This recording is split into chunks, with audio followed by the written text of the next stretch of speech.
Hello everyone welcome to my channel आमे class 9th रो जीव विज्ञान पढुथले सेथिरे आमे जैव विविधता पढुथले ठीक अछि जैव विविधता रे आमे किछि पढी सारिथले कोन पढिथले आमे पढिथले जे जीव जगत को पांच भाग रे विभक्त करा जायछि हैला से गुडी को कोन कोन मोनेरा प्रोटिस्टा प्लांटी फंगाई आउ एनिमलिया हैला तो एई पंच जगत विशिष्ट श्रेणी विभाग के देइथिले आर.एच. व्हिटाकर बा रॉबर्ट व्हिटाकर नामक जणको वैज्ञानिक हैला ओके तो आमे कौन करवा आज उद्भिद जगत बा प्लांटी विषय पढ़ा है देख कोषर भिन्नता शरीर गठन जल परिवहन और बीज धारण क्षमता अनुसार उद्भिद जगत को विभिन्न भाग में विभक्त करा जायछि हैला कौन कौन को दृष्टि रखी कोषर भिन्नता है शरीर गठन जल परिवहन और बीज धारण क्षमता यही सब जिनस को दृष्टि रखी उद्भिद जगत को विभिन्न भाग में विभक्त करा जायछि कौन कौन चलो देखिबा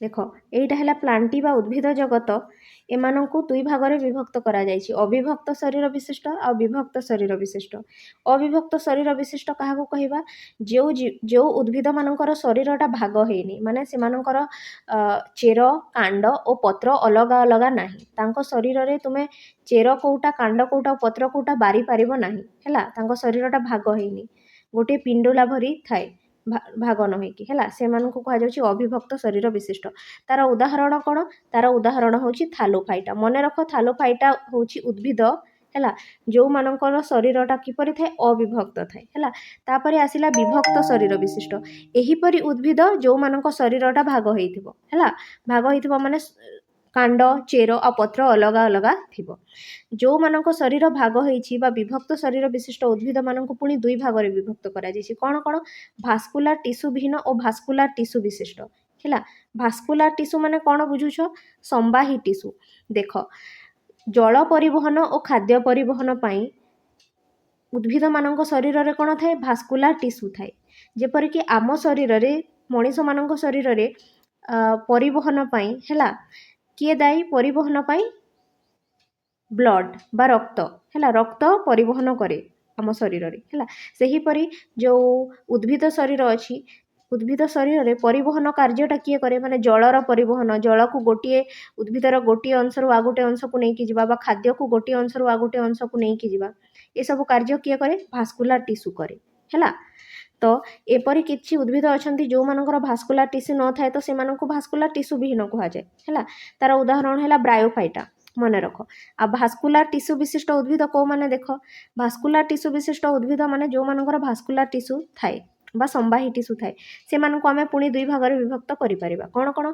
जो मानकर बीज सृष्टि होय ना जो मानकर बीज सृष्टि हुए हैला बीज सृष्टि हुए नाही को मानकर जो मानकर बीज सृष्टि हुए नाही से मानक कहा जाए टेरिडोफाइटा बीज सृष्टि हुए नहीं माने एई उद्भिद मानकर बीज बा मंजी न थाए हैला देखिबो तुमे जेतिक भी उद्भिद देखुथबो उद्भिद मानकर कोन थाए गछरे फल हुए फल भितर मंजी थाए किंतु किछि उद्भिद एपरि अछंती जो मानकर बीज सृष्टि हुए नाही हैला से तार उदाहरण हैला कोन टेरिडोफाइटा ताहेले तुमे भाबुथबो जदि उद्भिद मानकर बीज सृष्टि न होउछि ताहेले से मानकर जनन किपरि हेबो माने बीजरु हि तो गोटे नूतन उद्भिद सृष्टि हुए ना तो तांको कोन थाए तांको पाखरे थाए स्पोर हैला स्पोर से स्पोर रु ही गोटे नूतन जीव सृष्टि होता है गोटे नूतन उद्भिद सृष्टि होता है एमानकर बीज न थाए तापरे देखिबा बीज सृष्टि हुए जो उद्भिद मानकर बीज सृष्टि हुए से मानकर उदाहरण है फेनेरोगेम्स है जो उद्भिद मानकर बीज सृष्टि हुए बा मंजी थाए तांको कहा जाए कोन फेनेरोगेम्स है एई फेनेरोगेम्स मानक पुणी दुई भाग में विभक्त करा जायछि जिम्नोस्पर्म आ कोन एंजियोस्पर्म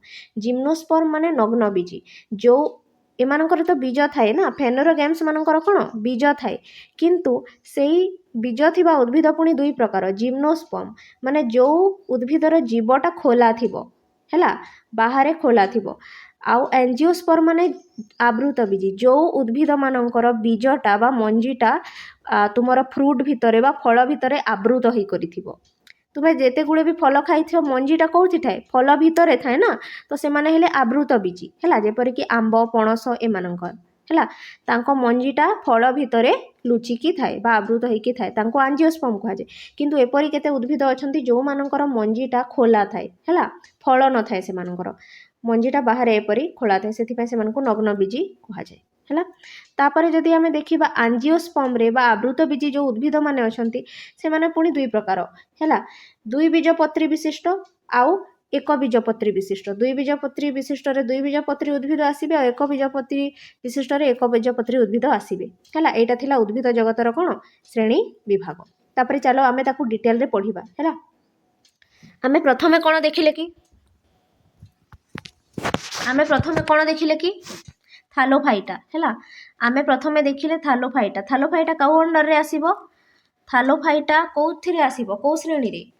अविभक्त शरीर विशिष्ट, जो मानक शरीरटा भाग है नाही है। एमानकर आकार किपरि थाए? सरल थाए। आकार किपरि थाए? सरल थाए। एमानक शरीरर गंडी चेर आ पत्र आदि रे विभक्त न होई केवल एक अविभक्त पिंड बा थालस आकार रे रही थाए। बुझी पारिल? एमानकर शरीरटा विभक्त होई न थाए, माने तांकर गंडी कोटा चेर कोटा पत्र कोटा बारी हब नाही है। तांको शरीरटा किपरि थाए? अविभक्त, माने भाग होई न थाए। आ किपरि थाए? पिंडी बा थालस आकार रे रही थाए है। एमानकु कहा जाए थालोफाइटा। मन रख, एमाने एक कोशी बहुकोशी विशिष्ट होई पारंती। एमानक शरीर गोटे कोषारे मध्य गढ़ा होई पारे आ बहुत गुडे कोषारे मध्य गढ़ा होई पारे। एमानकर संवाही टिश्यू न थाए। संवाही टिश्यू माने कोन?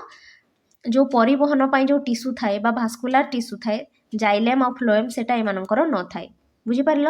देख एठी देख उदाहरण दिया जाइथि थालोफाइटार है। यहाँ थालोफाइटार उदाहरण कारा आउ एटा है स्पाइरोगाइरा। तुमे ए दुईटा उद्भिद को देखिले जानी पारुछ कि तांकर चेर कोटा पत्र कोटा कांड कोटा? तांको चेर आ पत्र आ कांड बारी हबो नाही। एमानकर शरीरटा भाग हेई नाही, गोटिए पिंड भलिया अछि। सेथि पई एमानकु थालोफाइटा बोली कुहा जाय। बुझी पारिल? थालोफाइटा माने कोन? सेमानक शरीरटा भाग हेई नाही आ सेमानकर संवाही टिश्यू न थाए। ए दुईटा जिनिस मने रखिबो है। तापरे देखिबा कोन अछि एठी तारंकर उदाहरण गुडी को भी दिया हैछि स्पाइरोगाइरा, यूलोथ्रिक्स, क्राडोफोरा, कारा, शैवाल। ए माने सब आसीबे कोउथरे? थालोफाइटा रे। बुझी हैला? ए माने कोउथरे आसीबे? थालोफाइटा रे। तापरे आसीबा ब्रायोफाइटा हैला। ब्रायोफाइटा माने एमानक शरीरटा भाग हेइथिबो हैला, विभक्त शरीर एमानकर शरीरटा किपरि थाए? चेप्टा थाए। सेथिरे कांड मूल पत्र आदि बारी हुए नाही। कांड मूल पत्र एमानकर थाए किंतु चिन्ही हुए नाही हैला, काहेकि ना अति छोट जीव उद्भिदटे थाए ना, तो तांकर कांड कोटा पत्र कोटा और चेर कोटा बारी हुए नाही हैला। तापरे नेक्स्ट पॉइंट कोन अछि देखो, शरीर को धरी रखिबा तथा खाद्य जल संग्रह करबा पई एमानकर चेर भली केते गुडी राइजोइड्स थाए हैला। शरीर को धरी रखिबा पई तथा खाद्य और जल संग्रह करबा पई एमानकर कोन थाए? राइजोइड्स थाए। मने रखो ब्रायोफाइटा जो अछंती तांकर कोन थाए? राइजोइड्स। ए राइजोइड्स रो काम कोन? खाद्य संग्रह करबा, जल संग्रह करबा और शरीर को जाबुडी रखिबा। जेपरि बाकी उद्भिद मानकर चेर थाए ना, ठीक सही परि ब्रायोफाइटा मानकर कोन थाए? राइजोइड्स, जल संग्रह करे हैला। तापरे एमानकर उदाहरण हला मॉस, तापरे मार्कांसिया आउ रिक्सिया हैला। तांको चित्रटा भी देखि देबा। देखो एडा होछि ब्रायोफाइटार चित्र। एई उद्भिद को देखो चेप्टा शरीर अछि तार, एटा पत्र नुहे, एटा पूरा उद्भिदटा हैला। तार चेप्टा शरीर अछि हैला। एठी कोटा चेर कोटा कांड आउ कोटा पत्र देखि पारुछ कि? ए दुईटा उद्भिद को देखिले पारुनो, तो एमानकर भी विभक्त शरीर किंतु बारी हुए नै। कोटा चेर कोटा कांड आउ कोटा पत्र, ए माने हेले ब्रायोफाइटा। बुझी पारिल?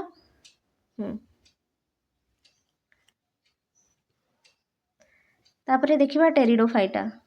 देखो तुमे वर्षा दिने देखि थिबो इटा गुडा करे किंबा जोथि भी कंक्रीट थिबो हैला, कांथ गुडा करे कोन लागि जाय थाए? सिउली भलिया लागि जाय थाए ना, ग्रीन ग्रीन कलर रो सबुज सबुज रंगर सिउली भलिया लागि थाए हैला। से माने हेले थालोफाइटा ब्रायोफाइटा जीव गुडी को हैला। बुझी पारिल ना? अति छोट थांती, कोटा तांकर कांड से माने उद्भिद, कोटा तांकर कांड कोटा तांकर पत्र चेर बारी हुए नाही। तापरे हेला टेरिडोफाइटा। टेरिडोफाइटा कोन? ए प्रकार उद्भिदर कांड छोट किंतु पत्र और मूल थाए। ए प्रकार जो उद्भिद थांती से मानकर कांडटा किपरि थाए? छोट थाए हैला, किंतु तांकर जो पत्र और मूल थाए हैला, एई मानकर थाए जोटा कि थालोफाइटा रे न थाए। ହେଲା। ଏମାନଙ୍କର ପତ୍ର ଆଉ ମୂଳ ମଧ୍ୟ ଥାଏ। ଏମାନଙ୍କର ସମ୍ବାହୀ ଟିସୁ ଥାଏ। ଏଠି ଲେଖା ହେଇଛି ଦେଖ, ଏମାନଙ୍କର ସମ୍ବାହୀ ଟିସୁ ମାନେ ଯେଉଁ ପରିବହନ କରିବା ପାଇଁ ଖାଦ୍ୟ ଆଉ ଜଳ ପରିବହନ କରିବା ପାଇଁ ଗଛରେ ଏମାନଙ୍କର ସମ୍ବାହୀ ଟିସୁ ବା ଭାସ୍କୁଲାର ଟିସୁ ଥାଏ। ହେଲା। ପତ୍ରର ପଛପଟରେ ବିନ୍ଦୁ ଭଳି ସ୍ପୋରାଞ୍ଜିଆରେ ସ୍ପୋର ତିଆରି ହୁଏ। ଏମାନଙ୍କର ପତ୍ରର ପଛପଟରେ କ'ଣ ଥାଏ? ସ୍ପୋରାଞ୍ଜିଆ ଥାଏ। ବୁଝିପାରିଲା? ସ୍ପୋରାଞ୍ଜିଆରେ ସ୍ପୋର ତିଆରି ହୁଏ। এই ସ୍ପୋରର କାମ କ'ଣ? ମଞ୍ଜିରୁ ଆମ ଉଦ୍ଭିଦ ମାନଙ୍କରେ ଯେପରି ମଞ୍ଜିରୁ ଗୋଟେ ଅନ୍ୟ ଜୀବ ସୃଷ୍ଟି ହୁଏ ନା, ଠିକ୍ ସେହିପରି ଏଇ ଯେଉଁ ଟେରିଡୋଫାଇଟା ଅଛନ୍ତି ଏମାନଙ୍କର କ'ଣ ତିଆରି ହୁଏ? ସ୍ପୋର ତିଆରି ହୁଏ। ତାଙ୍କର ସ୍ପୋରରୁ ଗୋଟିଏ ନୂଆ ଜୀବ ସୃଷ୍ଟି ବା ଗୋଟେ ନୂଆ ଉଦ୍ଭିଦ ସୃଷ୍ଟି ହୁଏ। ହେଲା। କାହିଁକି? ଏମାନଙ୍କର ମଞ୍ଜି ନଥାଏ ନା, ତ ମଞ୍ଜି ନଥାଏ ସେଥିପାଇଁ ତାଙ୍କର କ'ଣ ଥାଏ? ସ୍ପୋର ଥାଏ। ହେଲା। ଦେଖ, ମାର୍ସେଲିଆ ଫର୍ନ ଇତ୍ୟାଦି। ହେଲା। ଏମାନଙ୍କର ଉଦାହରଣ କ'ଣ? ମାର୍ସେଲିଆ ଫର୍ନ ଇତ୍ୟାଦି। ତାପରେ ଏଠି ଦେଖ, ଏଠି ଚିତ୍ର ବି ଦିଆଯାଇଥିବ, ଦେଖିଦିଅ ଚିତ୍ର। ଏପରି ଉଦ୍ଭିଦ ବି ତୁମେ ଦେଖିଥିବ। ହେଲା। କାନ୍ଥ ଗୁଡ଼ାକରେ ଲାଗିଥାନ୍ତି ଏପରି ଫର୍ନ। ହେଲା। ଯେଉଁ ଆମେ ସୋ ଗଛ ଭଳିଆ ଦେଖାଯାଆନ୍ତି। ହେଲା। ଏଇଟା ଦେଖ ମାର୍ସେଲିଆ, ଏଇଟା ହେଉଛି ତୁମର ଫର୍ନ। ହେଲା। କାନ୍ଥ ଗୁଡ଼ାକରେ ଲାଗିଥାନ୍ତି, ଦେଖିଥିବ ତୁମେ ବର୍ଷା ଦିନେ। ହେଲା। ଏହିପରି ଉଦ୍ଭିଦ ଗୁଡ଼ାକ ଟେରିଡୋଫାଇଟାରେ ମାନେ ଆସିବେ। ତାପରେ ଏଠି ଦେଖ, ଦେଖିଲା ବ୍ରାୟୋଫାଇଟା ଜାଣିଲ, ଥାଲୋଫାଇଟା ଜାଣିଲ, ଟେରିଡୋଫାଇଟା ଜାଣିଲ। ଏବେ କ'ଣ ଅଛି ଦେଖ, ଥାଲୋଫାଇଟା, ବ୍ରାୟୋଫାଇଟା ଓ ଟେରିଡୋଫାଇଟାର ନଗ୍ନ ଭ୍ରୂଣକୁ ସ୍ପୋର କୁହାଯାଏ। ଦେଖ, ଏଇ ଥାଲୋଫାଇଟା ଶ୍ରେଣୀରେ, ବ୍ରାୟୋଫାଇଟା ଶ୍ରେଣୀରେ ଆଉ ଯେଉଁ ଟେରିଡୋଫାଇଟା ପଢ଼ିଲେ ଆମେ, ଏମାନଙ୍କର କ'ଣ ଥାଏ? ଏମାନଙ୍କର ନଗ୍ନ ଭ୍ରୂଣ ବା ସ୍ପୋର ଥାଏ। ବୁଝିପାରିଲ? ସ୍ପୋର, ଏଇ ସ୍ପୋର ଜରିଆରେ ହିଁ ତାଙ୍କର ଗୋଟିଏ ନୂତନ ଜୀବ ସୃଷ୍ଟି ହୁଏ। ଆମର ଯେଉଁ ବଡ଼ ବଡ଼ ଗଛ ଅଛନ୍ତି, ହେଲା, ବା ବାକି ଉଦ୍ଭିଦ ଗୁଡ଼ା ଅଛନ୍ତି, ସେମାନଙ୍କର କ'ଣ ଲିଙ୍ଗୀୟ ଜନନ ହୁଏ। ପୁଲିଙ୍ଗ ସ୍ତ୍ରୀଲିଙ୍ଗ ଥାଏ। ହେଲା। ସେମାନଙ୍କର ଫଳ ହୁଏ, ଫୁଲ ହୁଏ, ସେଥିରୁ ମଞ୍ଜି ବାହାରେ, ଆଉ ସେଇ ମଞ୍ଜିଟା ପୁଣି ଗଜା ହେଇକରି ସେଥିରୁ ଗୋଟେ ନୂଆ ଗଛ ବାହାରିଥାଏ। କିନ୍ତୁ ଏଇ ଯେଉଁ ଥାଲୋଫାଇଟା, ବ୍ରାୟୋଫାଇଟା ଆଉ ଟେରିଡୋଫାଇଟା ଅଛନ୍ତି, ଏମାନଙ୍କର ତ ମଞ୍ଜି ନଥାଏ ନା, ତ ଏମାନଙ୍କର କ'ଣ ଥାଏ? ସ୍ପୋର ଥାଏ। କ'ଣ ଥାଏ? ସ୍ପୋର ଥାଏ। ଏହି ଉଦ୍ଭିଦ ଗୁଡ଼ିକ ନିମ୍ନ ଧରଣର ଉଦ୍ଭିଦ, ମାନେ ସବୁଠାରୁ ନିମ୍ନ ଉଦ୍ଭିଦ ହେଲେ ଏମାନେ। ହେଲା। ବା ସବୁଠାରୁ ସରଳ ଉଦ୍ଭିଦ କିଏ? ଥାଲୋଫାଇଟା, ବ୍ରାୟୋଫାଇଟା ଆଉ ଟେରିଡୋଫାଇଟା ଶ୍ରେଣୀର। ଏମାନଙ୍କର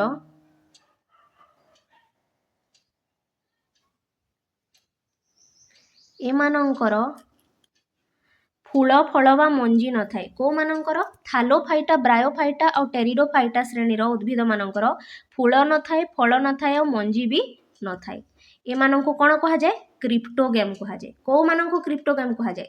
ଥାଲୋଫାଇଟା, ବ୍ରାୟୋଫାଇଟା ଆଉ ଟେରିଡୋଫାଇଟା, ଏଇମାନଙ୍କୁ କ୍ରିପ୍ଟୋଗେମ୍ କୁହାଯାଏ। କାହିଁକି? ତାଙ୍କର ଫୁଳ, ଫଳ ଆଉ ମଞ୍ଜି ନଥାଏ। ହେଲା। ଦେଖିଛ କି କେବେ ଏପରି ଲଟା ଗଛ ଗୁଡ଼ିକ ଲଟା ଗୁଡ଼ାକ ଯେଉଁ ଥାନ୍ତି, ଯେଉଁ କାନ୍ଥରେ ଶିଉଳି ଭଳିଆ ଲାଗିଥାନ୍ତି ବା କଣ୍ଟା ଭଳିଆ ଲାଗିଥାନ୍ତି, ତାଙ୍କର ଫୁଳ, ଫଳ ବା ମଞ୍ଜି ଦେଖିଛ କି? ନଥାଏ। ତାହେଲେ ସେମାନେ କିପରି ଜନନ କରନ୍ତି? ତାଙ୍କର ନୂତନ ଜୀବ କିପରି ସୃଷ୍ଟି ହୁଏ? ମଞ୍ଜି ତ ନାହିଁ, ଫଳ ତ ନାହିଁ, ତାଙ୍କର କ'ଣ ଥାଏ? ସ୍ପୋର ଥାଏ। ହେଲା। ସେଇ ସ୍ପୋରଟା ଅନ୍ୟ ଜାଗାରେ ପଡ଼ିକି ସେଠିରୁ ସେଇ ସ୍ପୋରଟା ଗଜା ହେଇକରି ପୁଣି ସେଥିରୁ ଗୋଟେ ନୂଆ ଉଦ୍ଭିଦ ବାହାରିବ। ହେଲା। ତାହେଲେ ଅପର ପକ୍ଷରେ ସପୁଷ୍ପକ ଉଦ୍ଭିଦକୁ ଫେନେରୋଗେମ୍ସ କୁହାଯାଏ। ସପୁଷ୍ପକ ଉଦ୍ଭିଦ ମାନେ ଯେଉଁ ଉଦ୍ଭିଦରେ ଫୁଲ ହୁଏ। ହେଲା। ସେମାନଙ୍କୁ କୁହାଯାଏ ସପୁଷ୍ପକ ଉଦ୍ଭିଦ। ହେଲେ ଏଇ ସପୁଷ୍ପକ ଉଦ୍ଭିଦ ମାନଙ୍କୁ କ'ଣ କୁହାଯାଏ? ଫେନେରୋଗେମ୍ସ କୁହାଯାଏ।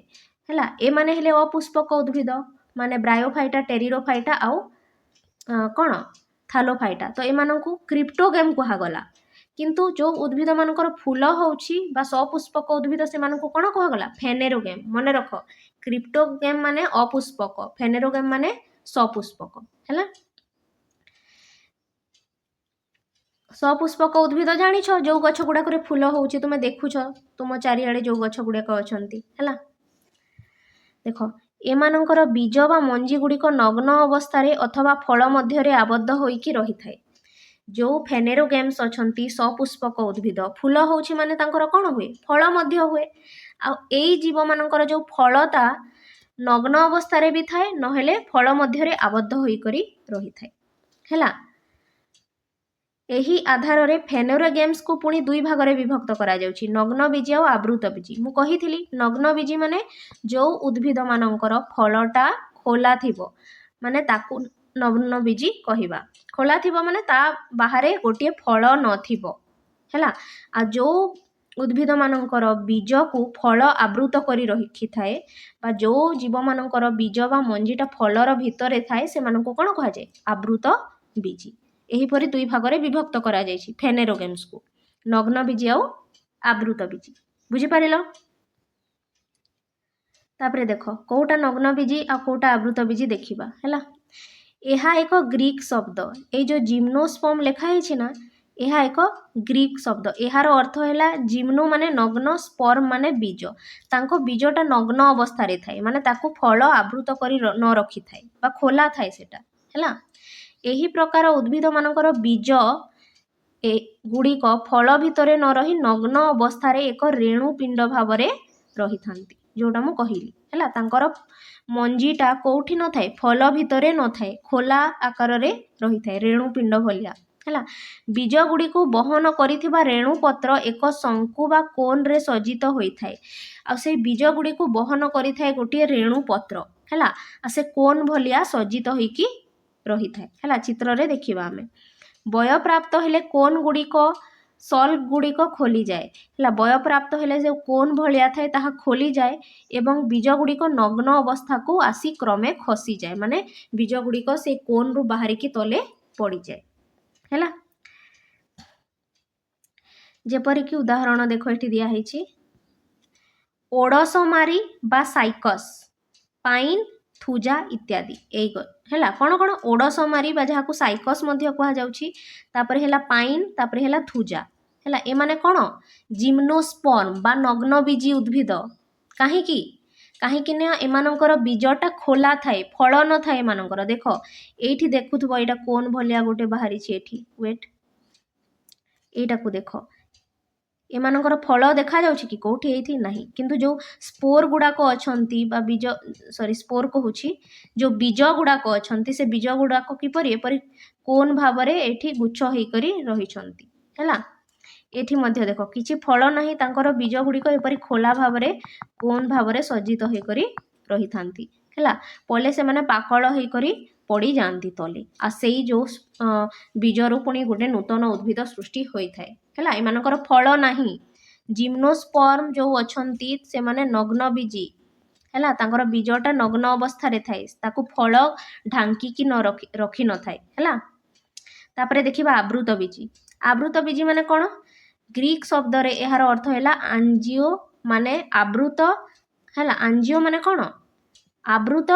ଆଉ ସ୍ପର୍ମ ମାନେ କ'ଣ? ସ୍ପର୍ମା ମାନେ ବୀଜ ହେଲା। ତ ଏହିପରି ଭାବରେ ହେଲା ଆଞ୍ଜିଓ ସ୍ପର୍ମ ହେଲା ବା ଆବୃତ ବୀଜି।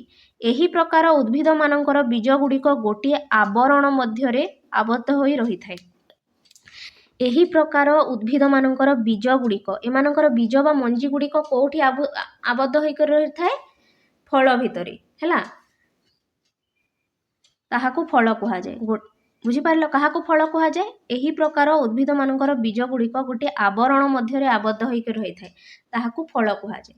ତୁମେ ଯେତିକି ବି ମଞ୍ଜି ଦେଖୁଛ, ଆମ୍ବର ମଞ୍ଜି ହଉ କିମ୍ବା ପଣସ ମଞ୍ଜି ହଉ ହେଲା, କିମ୍ବା ଅମୃତଭଣ୍ଡାର ମଞ୍ଜି ହଉ, ସବୁ ମଞ୍ଜି ଗୁଡ଼ାକ ବା ବୀଜ ଗୁଡ଼ିକ ଗୋଟିଏ ଫଳ ଭିତରେ ଆବୃତ ହୋଇକି ରହିଥାଏ ନା ନାହିଁ ହେଲା। ସେଇ ଆବରଣଟା କ'ଣ? ଫଳ, ଯାହାକି ମଞ୍ଜିକୁ ଆବୃତ କରି ରଖିଥାଏ।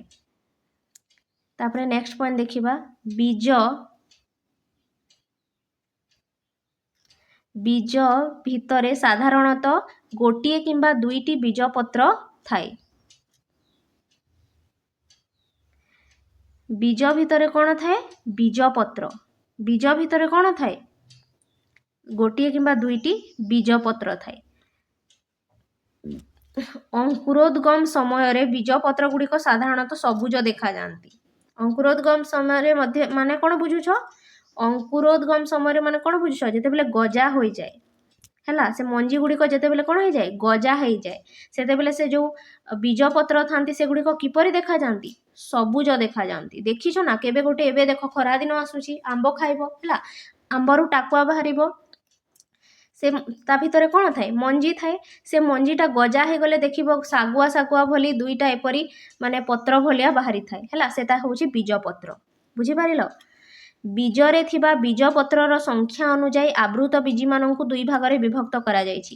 ସେଇ ଯେଉଁ ତୁମର ମଞ୍ଜି ଅଛି ସେଥିରେ ଯଦି ଗୋଟିଏ ବୀଜପତ୍ର ଦେଖାଗଲା ହେଲା, गोटे बीजपत्र देखागला हेले ताकू कुहाଯାउछि एक बीजपत्री आ सेठी जदि दुईटी बीजपत्र देखाजिबो हेले ताकू कोन कुहाजिबो दुई बीजपत्री बुझी पारिलो एक बीजपत्री माने देखो एक बीजपत्री माने को माने आसीबे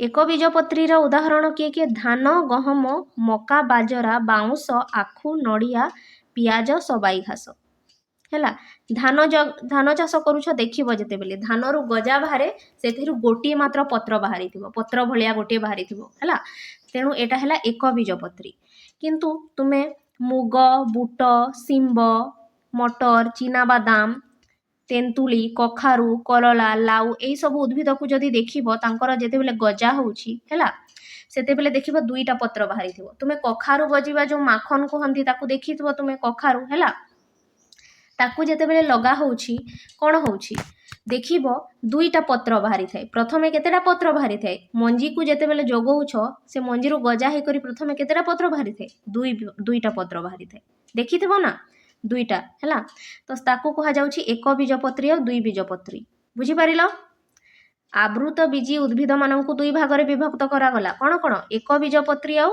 दुई बीजपत्री जो मानकर गोटे बीजपत्र बाहरी थाए गजारू से माने हेले एक बीजपत्री आ जो जीव मानकर मंजीरु गजा हे करी दुईटा बीजपत्र बाहरी थाए से माने हेले कोन दुई बीजपत्री बुझी पारिलो मने रखिबो को माने एक बीजपत्री और को माने दुई बीजपत्री एठी दिया हेछि एटा एक बीजपत्री और माने हेले दुई बीजपत्री हैला तापरे नेक्स्ट कोन अछि देखिबा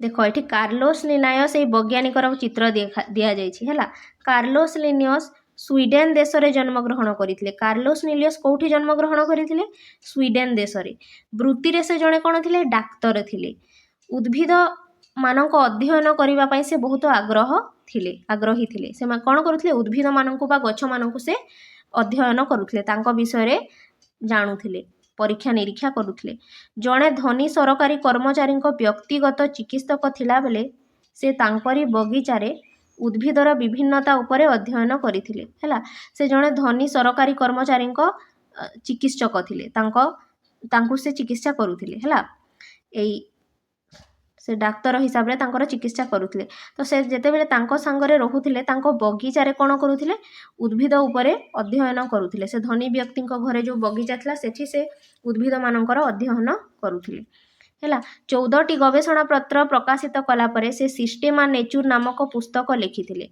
हैला से गोटे पुस्तक से 14टी गवेषणा पत्र प्रकाश करथिले आउ सिस्टेमा नेचर नामक गोटे पुस्तक लिखिथिले मन रख एटा हैला कार्लोस लिनायस सिस्टेमा नेचर नामक कोन पुस्तक लिखिथिले शॉर्ट क्वेश्चन आसी पारे हैला टैक्सोनॉमी गवेषणार मौलिक तथ्य प्रदान करथिले टैक्सोनॉमी माने कोन बुझुछ जो आमे श्रेणी विभाग कले जीव मानकर ताकू ही टैक्सोनॉमी कहा जाय हैला श्रेणी विभाग करबाकू जीव मानकर नामकरण करबाकू हैला टैक्सोनॉमी माने कोन जीव मानकर नामकरण करबा और सेमानक श्रेणी विभाग करबाकू टैक्सोनॉमी कहा जाय हैला श्रेणी विभागर सरल स्कीम द्वारा उद्भिदर सहजरे चिन्हट करी पारिथिले से उद्भिद मानकर सहजरे चिन्हट करी पारुथिले बुझी पारिलो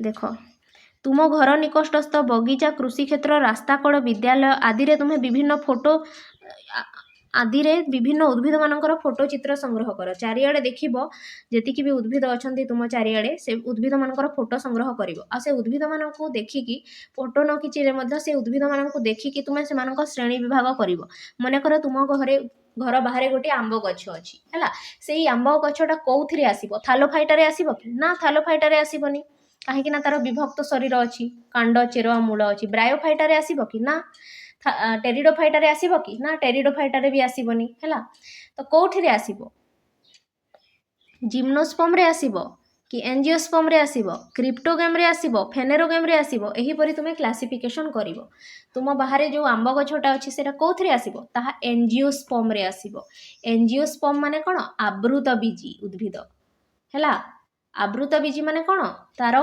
मंजीर बाहर गोटे फल थाए तो से आंब गछ को आमे कोन कहि परिबा आवृत बीजी कहि परिबा बुझी पारिलो नग्न बीजी कहिबा नाही किंतु ताकू जिम्नोस्पर्म किंतु ताकू आंजियोस्पर्म बा आवृतबीजी कहवा तो जानिल, किंतु ताको क्रिप्टोगैम कहवा ना फेनेरोगैम कहवा।